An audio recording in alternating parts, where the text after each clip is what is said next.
নমস্কাৰ। ৰেডিঅ' লখিমপুৰৰ শ্ৰোতাসকলক সম্ভাষণ জনাই আৰম্ভ কৰিছোঁ আজিৰ অনুষ্ঠান। অনুষ্ঠান হাতত লৈ ষ্টুডিঅ'ত মই ৰাণা হাজৰিকা। আগবঢ়োৱা হৈছে লখিমপুৰৰ বাতৰি। নমস্কাৰ। লখিমপুৰৰ বাতৰি হাতত লৈ ষ্টুডিঅ'ত মই জুলি এম বৰুৱা।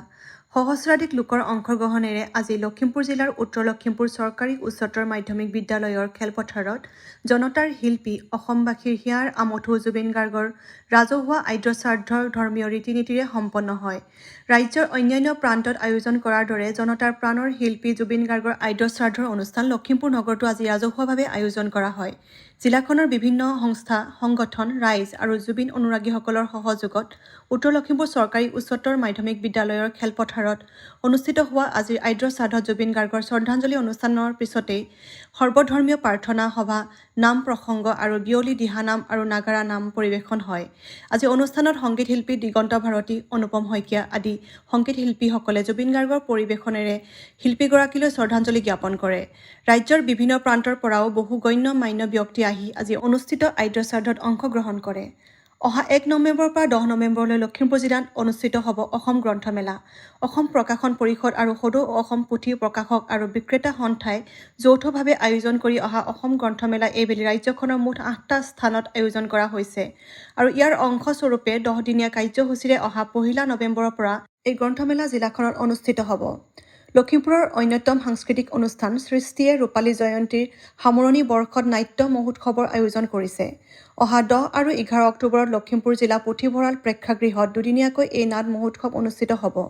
নাট মহোৎসৱত দীপক মহন্তৰ ৰচনা আৰু দেৱপ্ৰতিম বৰাৰ পৰিচালনাৰে উলংগ ৰজা আৰু শৈলেন বৰাৰ ৰচনা আৰু পৰিচালনাৰে শিশু নাট আছুৰ মঞ্চায়ন হ'ব। ৰেণুমণি গগৈৰ ৰচনা আৰু পৰিচালনাৰে কেৱল মহিলা চৰিত্ৰৰ বোৱাৰী নামৰ নাটকখনিও প্ৰদৰ্শিত হ'ব বুলি জানিব পৰা গৈছে।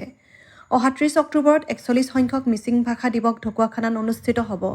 ঢকুৱাখানাৰ সমজিলাৰ 9খন বাংকে সমিতিৰ উদ্যোগত অলপতে মাতমৰাত অৱসৰপ্ৰাপ্ত অধ্যক্ষ হেমন্ত কুমাৰ পেগুৰ সভাপতিত্বত অনুষ্ঠিত ৰাজহুৱা সভাত ভাষা দিৱস আয়োজন সম্পৰ্কে আলোচনা কৰা হয়। সভাৰ সিদ্ধান্ত মৰ্মে দিৱস উদযাপনৰ বাবে এখন আয়োজক সমিতি গঠন কৰা হয়। লখিমপুৰ জিলাৰ তেলাহী কমলাবৰীয়া আঞ্চলিক শাখা সাহিত্যৰ সভাৰ উদ্যোগত আৰু পানীগাঁৱৰ প্ৰয়াত নাট্যশিল্পী ভুৱন দত্ত পৰিয়ালবৰ্গৰ সহযোগত সদৌ অসম ভিত্তিত ভুৱন দত্ত সোঁৱৰণী একাংক নাটকৰ পাণ্ডুলিপি প্ৰতিযোগিতাৰ আয়োজন কৰা হৈছে। নাট্যশিল্পীগৰাকীৰ সাংস্কৃতিক কৰ্মৰাজিক স্মৰণ কৰাৰ উদ্দেশ্য আয়োজন কৰা এই প্ৰাইজমানি একাংক নাটকৰ পাণ্ডুলিপি প্ৰতিযোগিতাত অসমৰ যিকোনো শিক্ষানুষ্ঠানৰ ছাত্ৰ-ছাত্ৰীয়ে অংশগ্ৰহণ কৰিব পাৰিব।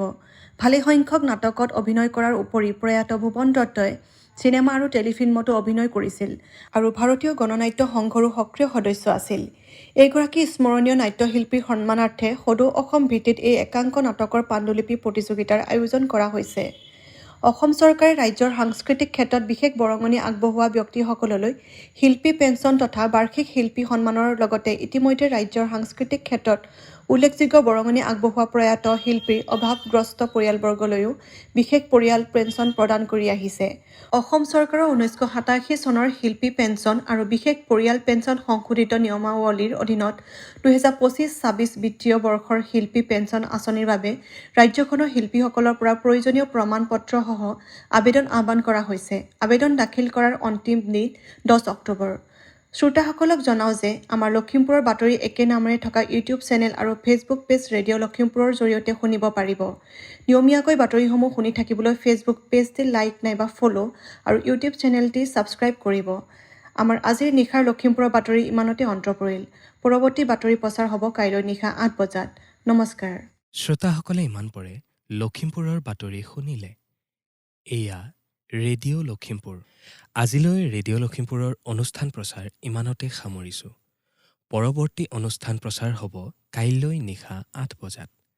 কাইলৈৰ অনুষ্ঠানত পুনৰ লগ পোৱাৰ প্ৰতিশ্ৰুতিৰে আজিলৈ বিদায় লৈছোঁ। শুভৰাত্ৰি।